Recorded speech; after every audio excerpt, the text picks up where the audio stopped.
Assalamualaikum warahmatullahi wabarakatuh. Saudara-saudari di seluruh Indonesia, dimanapun Anda berada, izinkan saya mengucapkan salam untuk kita semua. Salam Pancasila. Pada kesempatan ini, izinkan saya berbicara mengenai sebuah judul mengenai relasi Islam dan Pancasila dalam persatuan Indonesia. Pemirsa sekalian, kita mengetahui bahwasanya belakangan ini ada banyak sekali kejadian yang kita pahami bahwasanya adanya pertentangan antara penjunjung keislaman dan penjunjung Pancasila. Atau bisa kita katakan bahwa adanya golongan yang menjunjung tinggi Islam, baik itu secara biasa-biasa maupun ekstrim, dan berlawanan dengan kelompok Pancasilais yang menjunjung ideologi Pancasila. Sebuah pertanyaan, mengapa mereka berbenturan? Mengapa mereka saling berseteru antara satu sama lain? Namun jawaban dari pertanyaan itu akan saya bahas pada kesempatan video ini mengenai relasi Islam dan Pancasila dalam persatuan Indonesia. Saudara-saudara sekalian, kita mengetahui bahwasanya ada banyak sekali sejarah yang menceritakan tentang bagaimana pembentukan Pancasila pada masa dahulu kala.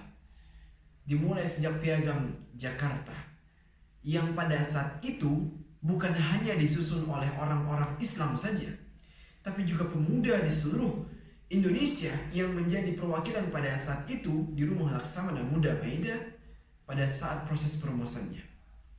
Pada saat itu ada perwakilan dari Jong Andalas atau Jong Sumatera dan juga Jong Sulawesi, Jong Java dan lain sebagainya. Mereka bersatu untuk membentuk sebuah Pancasila.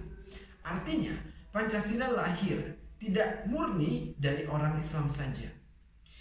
Namun perlu kita telah kembali apakah Islam dan Pancasila ini merupakan sebuah kesatuan yang bisa mempersatukan Indonesia. Karena sebagian mengira menurut catatan sejarah bahwasanya Indonesia ini berdiri berkat dari usaha dan perjuangan para ulama dan santrinya. Artinya Islam sangat berperan dalam kemerdekaan Indonesia. Namun di sini kita akan menelaah kembali saudara-saudara sekalian. Sila pertama yang menyatakan bahwa ketuhanan yang Maha Esa memang berasal dari kata yang semulanya ketuhanan dengan berasas Islam yang menjalankan syariat-syariat Islam bagi pemeluknya.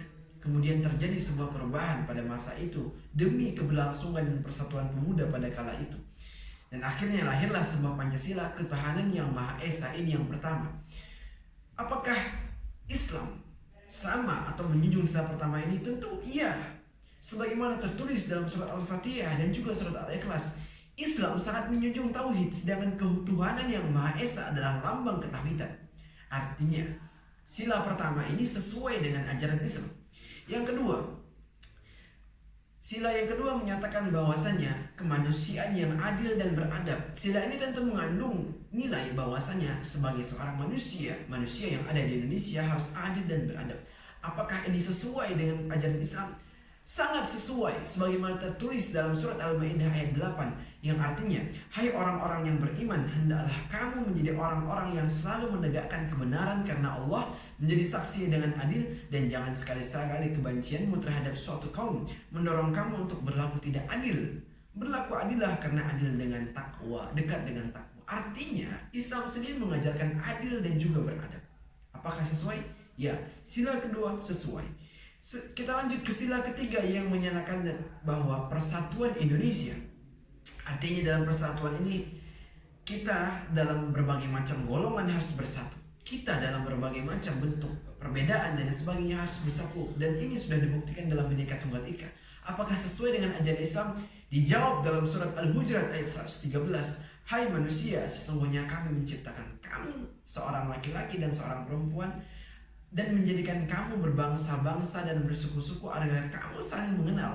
Artinya Al-Quran sendiri atau Islam mengajarkan kita untuk saling mengenal, untuk berbangsa, untuk bersuku, agar kita bersatu dan sangat selaras dengan sila ketiga persatuan Indonesia.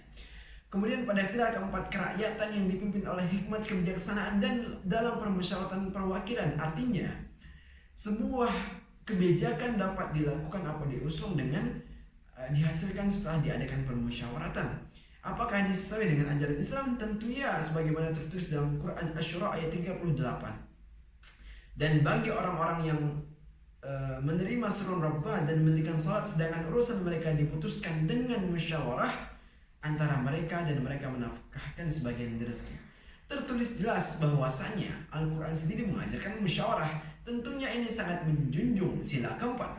Selanjutnya pada sila kelima yang berbunyi keadilan sosial bagi seluruh rakyat Indonesia, yang artinya keadilan ini harus rata didapatkan oleh seluruh rakyat Indonesia.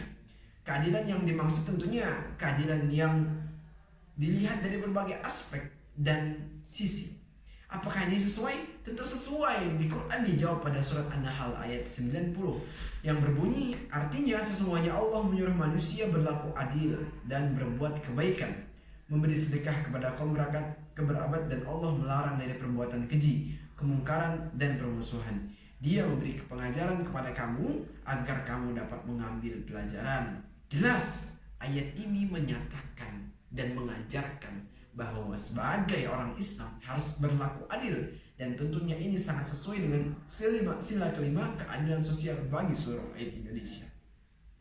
Teman-teman sekalian, artinya dari 5 Pancasila ini tanpa didasarkan dan tanpa kita diskusikan kembali sudah sangat sesuai dengan ajaran keislaman, sudah dijawab dengan Al-Quran, dengan ayat Allah, dan juga tertulis dalam artinya sebagaimana kita pahami tadi dan kita sebutkan. Artinya Islam sangat berhubungan dengan Pancasila. Islam sangat sesuai dengan Pancasila, atau sebaliknya Pancasila sangat sesuai dengan Islam dan Pancasila sesuai dengan ajaran keislaman.